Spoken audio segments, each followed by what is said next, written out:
जय श्री राधा, जय श्री कृष्णा। आप सभी प्रिय दर्शकों का हमारे चैनल आर्य माइस्ट्रो गुरु जी में बहुत बहुत स्वागत है। प्रिय दर्शकों, आज चर्चा करेंगे कर्क राशि के बारे में। कर्क राशि वालों, आइए जानते हैं 1 अप्रैल से लेकर के 15 अप्रैल तक कैसी ग्रह स्थितियां आपकी राशि के लिए रहने वाली हैं और आगे काफ़ी आपको राहत भी मिलेगी। और ख़ासकर कैरियर को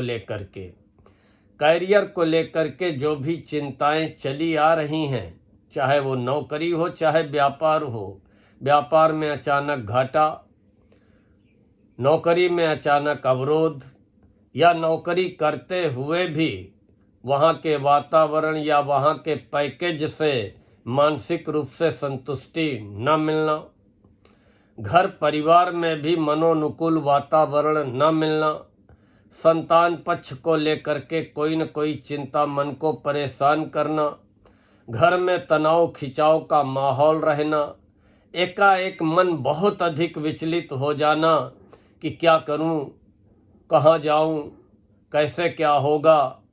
बहुत कुछ मन अंदर ही अंदर आपका उद्वेलित हो रहा है। कर्क राशि वालों, देखिए, राशि का जीवन में बहुत बड़ा महत्व होता है,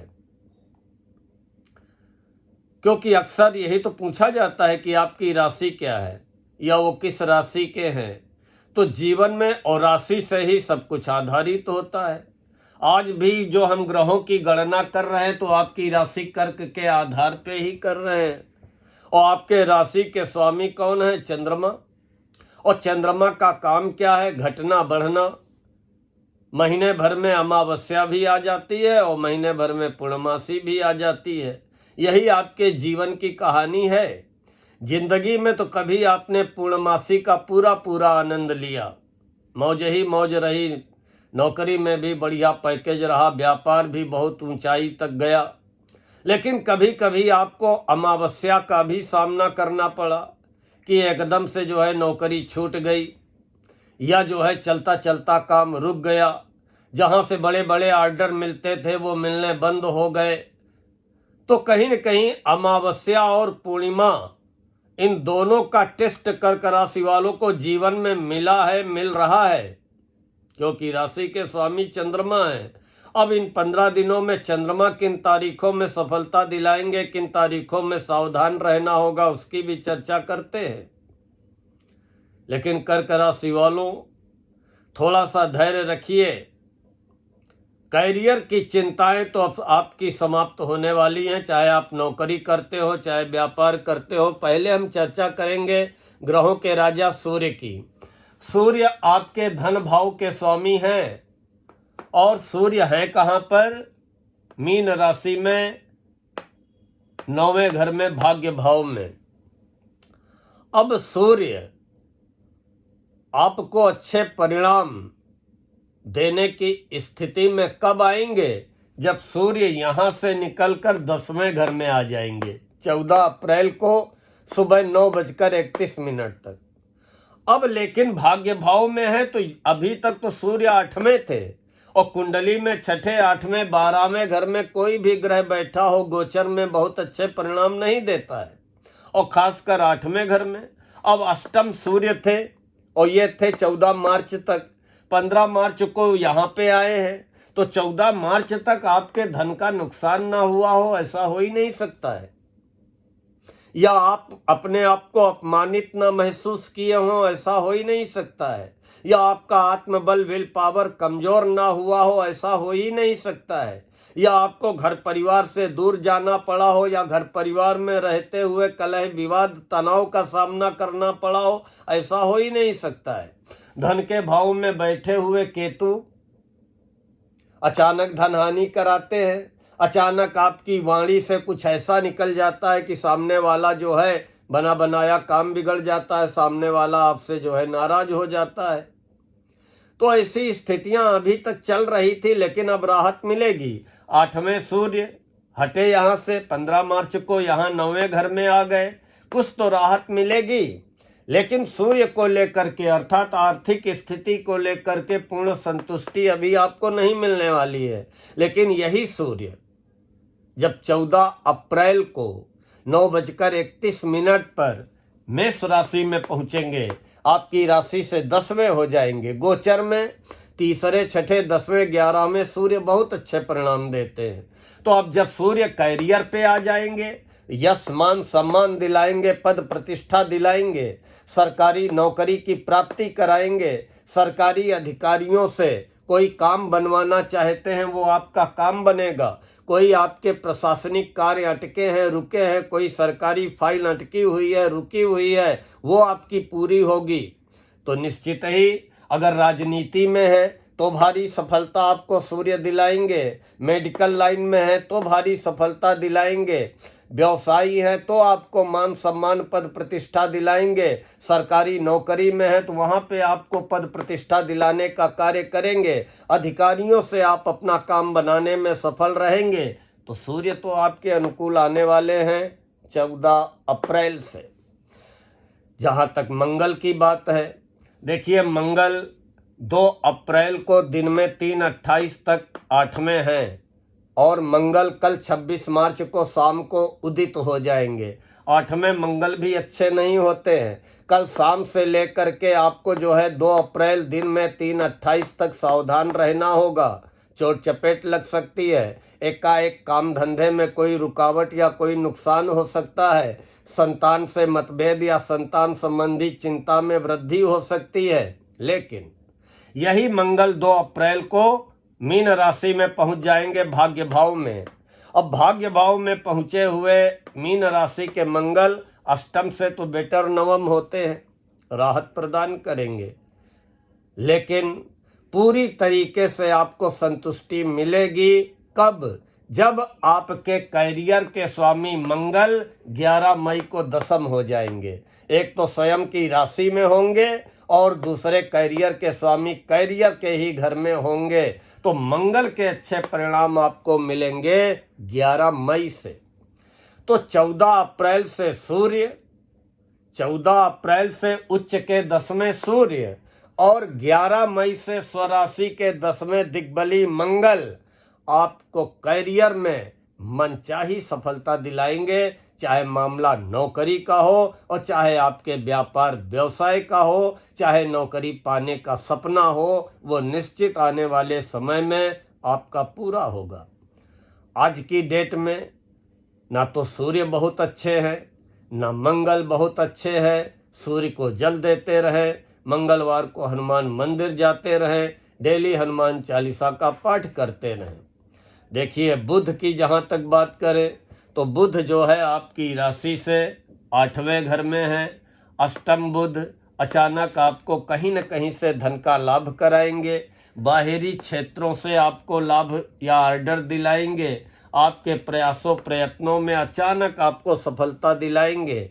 लेकिन यही बुध 11 अप्रैल से 30 अप्रैल तक यहाँ मीन राशि में आ जाएंगे। तो 11 अप्रैल को नवम बुध हो जाएंगे, नीच के हो जाएंगे, नीच राशि में आ जाएंगे। तो भाग्य भाव में नीच के बुध 11 अप्रैल से 30 अप्रैल तक आपको बहुत अच्छे परिणाम देने वाले नहीं हैं। क्या होगा भाग्य में? आप अपनी ही वाणी के द्वारा, क्योंकि बुध नीच राशि में होंगे, तो उस समय आपको जल्दबाजी से बचना होगा, अपनी वाणी पे नियंत्रण रखना होगा, कोई भी निर्णय जल्दबाजी में नहीं लेना होगा, अपनी बुद्धि को भ्रम में भ्रमित होने से बचाना होगा, अन्यथा कोई न कोई आपका नुकसान हो सकता है। अपनी जुबान से ही आप कोई न कोई बना बनाया काम बिगाड़ सकते हैं, वो स्थिति बुध पैदा कर सकते हैं 11 अप्रैल से लेकर के 30 अप्रैल तक। अभी तो बुध 10 अप्रैल तक आपको अच्छे परिणाम देने की स्थिति में है। गुरु आपकी राशि से 12वें घर में हैं, व्यय कराएंगे, कहीं न कहीं तीर्थ स्थान या धार्मिक यात्रा का अवसर प्रदान करेंगे या घर में किसी शुभ कार्य में व्यय कराने का कार्य करेंगे। भाग्य के स्वामी हैं, भाग्य के स्वामी व्यय भाव में हैं, आपको लगेगा कि हमें अपनी किस्मत का साथ नहीं मिल पा रहा है। लेकिन यही गुरु 2 जून को जब आपकी राशि कर्क में पहुंचेंगे, तो आपकी राशि कर्क गुरु की उच्च राशि है, और भाग्य के स्वामी जब उच्च के होंगे लग्न में, तो आपको कदम दर कदम भाग्य का साथ मिलता हुआ दिखाई पड़ेगा। शुक्र आपकी राशि से 10वें घर में, अब 10वें शुक्र भी गोचर में अच्छे नहीं होते हैं, और ये रहेंगे 19 अप्रैल तक 10वें। फिर 19 अप्रैल को शाम को शुक्र 11वें स्वराशि के हो जाएंगे। तो शुक्र के अच्छे परिणाम आपको मिलेंगे 19 अप्रैल की शाम से। और अभी 1 अप्रैल से लेकर के 19 अप्रैल की शाम तक 10वें शुक्र बहुत अच्छे परिणाम देने वाले गोचर में नहीं है। आपको कार्य क्षेत्र में सावधान रहना होगा, किसी के आकर्षण में पड़ने से बचाना होगा, केवल अपने काम से काम रखना पड़ेगा। शनि मीन राशि में भाग्य भाव में है। भाग्य भाव के शनि जैसे ही उदित होंगे, धीरे धीरे आपका भाग्योदय कराना प्रारंभ कर देंगे। राहु 8वें हैं, अचानक बड़ी यात्राओं के, लंबी यात्राओं के योग बनाएंगे, लेकिन अचानक आपके स्वास्थ्य को खराब कर सकते हैं। अचानक 7वीं दृष्टि जमा धन में डाल करके अचानक आपके जमा धन का नुकसान करा सकते हैं। और वहीं केतु धन भाव में बैठे हुए हैं, ये भी अचानक धन की हानि करा सकते हैं, या अचानक कुछ आपसे ऐसा बुलवा सकते हैं जो कि आप न बोलना चाहते हो। लेकिन आपको राहत 14 अप्रैल से उच्च के सूर्य और 11 मई से स्वराशि के मंगल कैरियर में बैठ करके मनचाही और बड़ी सफलता दिलाने का कार्य करने जा रहे हैं। जहां तक आपके राशि के स्वामी चंद्रमा की बात है, 1 और 2 अप्रैल को चंद्रमा तीसरे रहेंगे आपकी राशि से कन्या राशि में, हर प्रकार की सफलता दिलाएंगे। 1 और 2 अप्रैल को जो भी आप कार्य करना चाहते हैं, किए गए प्रयासों में या बनाए गए संपर्कों में आपको लाभ मिलेगा, आपको सफलता मिलेगी।